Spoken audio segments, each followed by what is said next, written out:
Indian stock market में आज दीपावली मना है और सिर्फ इंडियन स्टॉक मार्केट में नहीं, वर्ल्ड के ज़्यादातर स्टॉक मार्केट्स का अगर आप परफॉर्मेंस देखेंगे तो परफॉर्मेंस बहुत बहुत अच्छा रहा है।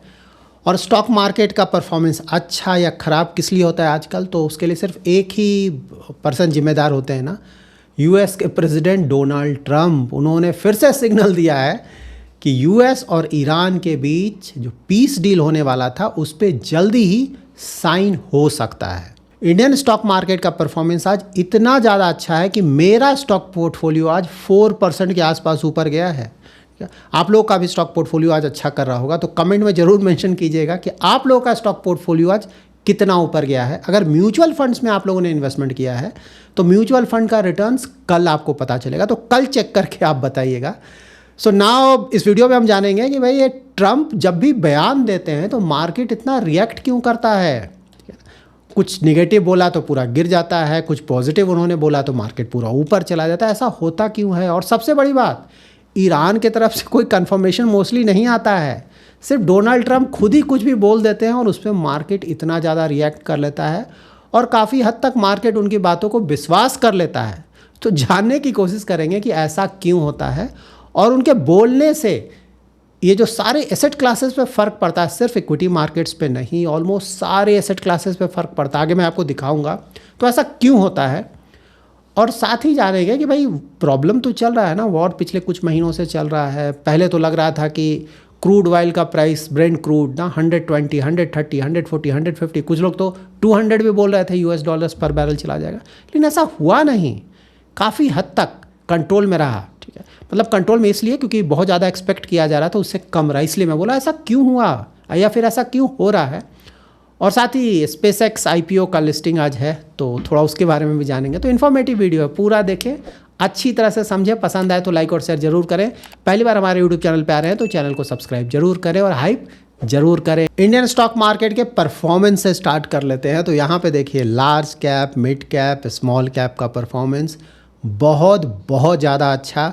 सेक्टर थीम भी देखेंगे तो हमारा कॉन्ट्राबेट आईटी का तो परफॉर्मेंस नहीं आया है, लेकिन नीचे देखिए bank, defence, consumer durables, consumption, auto और नीचे भी ज़्यादातर सेक्टर्स का परफॉर्मेंस आपको बहुत अच्छा लगेगा। अब देख लेते हैं कि भाई तो ग्लोबल इवेंट है ना, ट्रंप तो भाई ग्लोबल पर्सन है, कुछ भी बोलते हैं तो पूरे दुनिया पे असर पड़ता है, सिर्फ इंडियन मार्केट्स पे नहीं पड़ता है।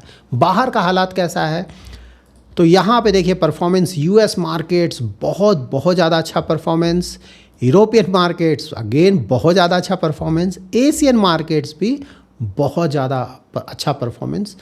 तो वर्ल्ड के ज़्यादातर स्टॉक मार्केट्स पे इसका बहुत ज़्यादा पॉजिटिव असर पड़ा है। और सिर्फ स्टॉक मार्केट पे नहीं, और देखिए गोल्ड और सिल्वर पिछले कुछ दिनों से बहुत ज़्यादा निगेटिविटी था, यहाँ भी अच्छा खासा परफॉर्मेंस आज दिख रहा है, बहुत तेज़ी से दोनों ऊपर गया है। बॉन्ड भी अगर आप देखेंगे तो यूएस का 10 ईयर जी-सेक तो वो भी काफ़ी गिरा है ना, 4.5 से ऊपर चल रहा था, अब ये 4.44% के आसपास। जब मैं ये रिकॉर्ड कर रहा हूँ उस समय का मैं बता रहा हूँ। इंडियन रुपये भी देखेंगे तो आज बहुत ज़्यादा स्ट्रांग हुआ है, ऑलमोस्ट 1 रुपये के आसपास। तो अभी जब मैं रिकॉर्ड कर रहा हूँ तो वैल्यू कितना है, 94.79 के आसपास। तो अच्छा खासा स्ट्रेंथ रुपये में भी आया है। और हमारा 10 ईयर जी-सेक भी देखेंगे तो 6.86 के आसपास आ गया, 7% प्लस जा रहा था ना, तो यहाँ भी अच्छा खासा रिलीफ मिला है। और सबसे ज़्यादा इम्पॉर्टेंट क्या है, क्रूड ऑयल, क्योंकि उसी से तो सबसे ज़्यादा फ़र्क पड़ता है। अभी ब्रेंट क्रूड का प्राइस कितना है, बहुत गिर चुका है, 86 यूएस डॉलर्स पर बैरल के आसपास आ चुका है, 86। और अभी यहाँ पे फॉर्मली कुछ साइन भी नहीं हुआ है, ईरान की तरफ से कोई कंफर्मेशन भी नहीं हुआ है, तब भी मार्केट में इतना ज़्यादा पॉजिटिव हलचल देखने को मिल रहा है। सबसे पहले जान लेते हैं कि वर्ल्ड में इतना ज़्यादा प्रॉब्लम चल रहा है, खासकर जो ये वॉर चल रहा है, लेकिन फिर भी क्रूड ऑयल का प्राइस जितना उम्मीद था कि उतना ज़्यादा जाएगा, उतना ऊपर क्यों नहीं गया है। तो देखिए दो बहुत बड़े रीज़न्स हैं इसके। तो एक तो रीज़न ये है कि चाइना जो है वो क्रूड ऑयल का सबसे बड़ा इम्पोर्टर है, लेकिन पिछले कुछ समय से देखेंगे तो चाइना का जो इम्पोर्ट है ना वो पहले के मुकाबले कम हुआ है, तो ये एक बहुत बड़ा रिलीफ है। और दूसरा रीज़न क्या है कि पूरे वर्ल्ड में अगर आप देखें तो क्रूड की कोई कमी नहीं है। यूएस का प्रोडक्शन चल रहा है तेज़ी से, रसिया का प्रोडक्शन चल रहा है तेज़ी से, और भी बहुत सारे कंट्रीज़ हैं जहाँ के क्रूड ऑयल का प्रोडक्शन बहुत ज़्यादा चल रहा है। और प्लस अब तो वेनेजुएला भी मार्केट में आ गया है ना, तो उससे एक्स्ट्रा मिल रहा है। अगर ये पीस डील सही में हो गया तो ईरान का भी तेल आएगा। इसीलिए मैंने आप लोगों को बताया था ना कि 85 तो आराम से आ जाएगा, तुरंत आ जाएगा। इनफैक्ट 86 तो अभी आ गया है, और कुछ महीनों के अंदर अंदर वो जो पहले वाला होता था ना 70 के रेंज में, वो भी देखने को मिल सकता है। तो बस ये किसी तरह से लड़ाई रुक जाए तो पूरे वर्ल्ड इकोनॉमी के लिए और ख़ासकर इंडियन इकोनॉमी के लिए बहुत बड़ा पॉजिटिव होगा। सो नाउ इलॉन मस्क का स्पेसएक्स आज लिस्ट होने जा रहा है नैस्डैक पे, तो आज से टिकर पे आपको दिखने लगेगा। तो यहाँ पे इलॉन मस्क वर्ल्ड के फर्स्ट ट्रिलियनियर बनने जा रहे हैं। आज तक कोई यहाँ तक नहीं पहुँचा था, पहली बार कोई इंसान ट्रिलियन US डॉलर से ज़्यादा का मालिक बनने जा रहा है। तो टोटल उनका जो वर्थ होगा वो 1.1 ट्रिलियन US डॉलर्स का होगा, और जो प्राइसिंग है मैंने बताया था आप लोग को 135 पर शेयर है, 135 US डॉलर्स पर शेयर। और यहाँ पे टोटल जो वैल्यूएशन आएगा कंपनी का वो आएगा 1.77 ट्रिलियन US डॉलर्स। और फंड रेज कितना हुआ है तो वो हुआ है 75 बिलियन US डॉलर्स। यहाँ पे हिस्ट्री में पूरा इस तरह का IPO आज तक नहीं आया, इतना ज़्यादा अमाउंट। मतलब इसके बाद जो सेकंड पे है वो अलीबाबा का आया था ना 2014 में, वो सिर्फ 22 बिलियन US डॉलर्स का आया था। तो 22 और 75 बिलियन US डॉलर्स, बहुत बड़ा डिफरेंस है ना। तो इसीलिए इलॉन मस्क का जो नेटवर्थ है वो बहुत ज़्यादा ऊपर जा चुका है। नाउ जान लेते हैं कि ये जो लड़ाई चल रहा है US और ईरान के बीच, एंड ऑफ कोर्स इजराइल भी है उसमें, तो यहाँ पे ट्रंप जब नेगेटिव स्टेटमेंट देते हैं तो मार्केट गिर जाता है, पॉजिटिव बोलते हैं तो ऊपर जाने लगता है। तो ऐसा क्यों होता है? सबसे पहले ईरान के स्टेट मीडिया का एक रिपोर्ट है, उसे मैं कवर कर देता हूँ। तो देखिए वहाँ पे बोला गया है कि ईरान और US का जो डील है वहाँ पे होगा कि जो हॉर्मुज स्टेट होगा वो पूरी तरह से खुल जाएगा, और ईरान पे जो ऑयल सैंक्शंस लगे हैं वो पूरी तरह से ख़त्म हो जाएगा। यहाँ पे 14 पॉइंट डॉक्यूमेंट है, और यहाँ पे ईरान का बोलना है कि जो फाइनल नेगोशिएशन होगा वो तभी शुरू होगा जब ईरान का जो फ्रोजन एसेट्स है ना उससे एटलीस्ट 50% पैसा रिलीज़ कर दिया जाए। आपको पता है ईरान का ज़्यादातर जो बाहर एसेट्स है दूसरे कंट्रीज़ में सबको फ्रीज़ कर दिया गया, तो बोला जा रहा है एटलीस्ट 50% तो आपको रिलीज़ करना पड़ेगा। और साथ ही ईरान पे जो ऑयल सैंक्शंस लगे हुए हैं कि आप नहीं बेच सकते हो, उसको सस्पेंड करना पड़ेगा। और साथ ही जो नेवल ब्लॉकेड US ने लगाया है ईरान पे उसको भी हटाना पड़ेगा। ये सब होने के बाद डिस्कशन, ठीक है, ये है। और उसके बाद ऑफ कोर्स US का तो अलग डिमांड है, उसका बोलना है जो भी इनरीच्ड यूरेनियम है वो पहले तुम्हें निकालना पड़ेगा। तो देखिए ऑल्दो डोनाल्ड ट्रंप तो आपको पता है डेली बेसिस पे कुछ ना कुछ बोलते रहते हैं, लेकिन अगर आप ईरान के तरफ से देखें तो ऐसा कोई बहुत पॉजिटिव न्यूज़ फ़िलहाल देखने को नहीं मिल रहा है, ठीक है। तो यहाँ पे ऑफ कोर्स ये ऐसा हो क्यों रहा है, जब भी बोल देते हैं तो ये सब क्यों हो जाता है। तो देखिए यहाँ पे ध्यान ये रखना है ना कि मार्केट जो है वो शॉर्ट टर्म में फैक्ट्स के आधार पे नहीं चलता है, सिर्फ शॉर्ट टर्म्स में फ्यूचर एक्सपेक्टेशन, तो उसका सही में कुछ है या नहीं है ज़्यादा मैटर नहीं करता। अगर उसको दिख रहा है कि फ्यूचर में कुछ हो सकता है पॉजिटिव, तो मार्केट तुरंत रिएक्ट करता है। शॉर्ट टर्म में ऐसा ही होता है। इसीलिए ट्रम्प जब बोलते हैं ना ईरान पे हम अटैक कर देंगे, तो तुरंत आप देखते हैं क्रूड ऑयल का प्राइस जो है ऊपर जाने लगता है। और जैसे बोलते हैं नहीं पीस डील होने वाला है, सिर्फ बोल देते हैं उसी से ना, उसके बाद जो ऑयल सप्लाई है सो कॉल्ड नॉर्मल हो जाता है, क्रूड ऑयल का प्राइस नीचे आने लगता है, ऐसा होता है ना। तो यहाँ पे देखिए ध्यान रखें ना कि जब भी कोई भी स्टेटमेंट आता है ट्रंप जैसे लीडर का, उसके बारे में आगे मैं डिस्कस करूँ क्यों मैं बोल रहा हूँ ट्रंप जैसे लीडर का, तो वहाँ पे मार्केट क्या करता है ना कि 6 से 12 महीने का आगे का फ्यूचर देखने लगता है और प्राइस इन करने लगता है कि भाई जो बोला जा रहा है अगर वो हो गया तो उससे क्या क्या पॉजिटिव या निगेटिव असर पड़ सकता है। ईरान क्या बोल रहा है नहीं बोल रहा है उसका ज़्यादा फर्क नहीं पड़ता है। अब है कि क्रूड ऑयल में इतना ज़्यादा फ़र्क क्यों पड़ता है, तो भाई नेचुरल है ना कि स्टेट ऑफ हॉर्मुज से ऑलमोस्ट 20% क्रूड ऑयल का व्यापार होता है, तो उसके कारण पूरे का पूरे जो ग्लोबल सप्लाई चेन है या फिर ग्लोबल ऑयल सप्लाई है वो बुरी तरह से हैम्पर करता है। तो जब भी ट्रंप इस तरह का कुछ बोलते हैं उसके कारण क्रूड ऑयल का जो प्राइस है ना 3-4% 5% ऊपर नीचे जाने लगता है। तो हमेशा ध्यान में रखें कि जब भी वॉर का रिस्क बढ़ेगा तो क्रूड ऑयल का प्राइस ऊपर जाएगा, और जब पीस का उम्मीद जगेगा तो क्रूड ऑयल का प्राइस नीचे जाएगा। यहाँ पे देखिए हुआ क्या था, पहले ट्रम्प ने क्या बोल दिया कि ईरान नहीं मान रहा है तो हम अटैक करेंगे, रात में ही अटैक कर देंगे, बुरी तरह से अटैक करेंगे, उनके जो भी ऑयल इंस्टॉलेशंस है कब्जा कर लेंगे, इस तरह का स्टेटमेंट दिया उन्होंने। उसके बाद ऐसा लगता है कि डोनाल्ड ट्रंप को समझाया गया होगा कि भाई स्पेसएक्स का IPO आ रहा है, ना हमारा भी पैसा लगा हुआ है, सब क्या बोल रहे हो। तो उसके बाद फिर उन्होंने तुरंत चेंज कर लिया सब कुछ, इमीडिएटली बदल गए, बोले कि नहीं नहीं डिस्कशन तो चल रहा है, सब पॉजिटिव है, बस डील होने ही वाला है। फिर से मार्केट पॉजिटिव, मतलब सुनने में तो मजाक लगता है बट मार्केट फ़िलहाल ऐसे ही रिएक्ट कर रहा है।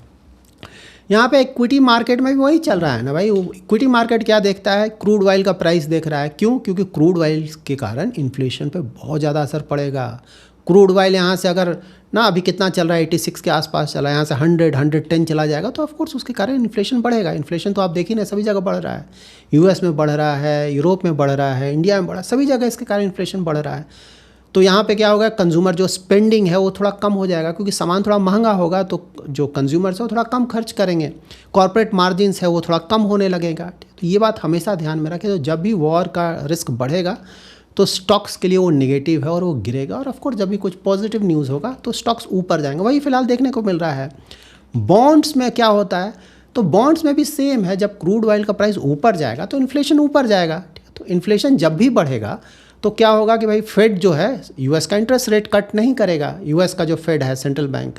लेकिन उसी तरह से अगर क्रूड ऑयल का प्राइस तेज़ी से नीचे आएगा या फिर जो लड़ाई है वो रुक गया या फिर रुकने का बात हुआ तो क्रूड ऑयल का प्राइस नीचे आएगा तो इन्फ्लेशन का रिस्क कम जाएगा। तो वहाँ पे है कि नहीं शायद फेड अब और रेट कट कर दे। तो ये सब है, इसी कारण आप देख रहे हैं कि जो बॉन्ड यील्ड है उस पर भी इसका असर पड़ता है। इनफैक्ट इन्फ्लेशन का असर ऑलरेडी दिख रहा है, और ऐसा दिख रहा है कि जो यूरोपियन सेंट्रल बैंक है ECB, उसने ऑलरेडी 25 बेसिस पॉइंट से इंटरेस्ट रेट हाइक कर दिया है। 3 साल के बाद पहली बार उन लोगों ने इंटरेस्ट रेट हाइक किया है। अभी कुछ समय पहले तक तो तेज़ी से इंटरेस्ट रेट कट कर रहे थे, लेकिन फिर से उन्होंने इंटरेस्ट रेट हाइक कर दिया, मतलब कि सिचुएशन ख़राब हो रहा है।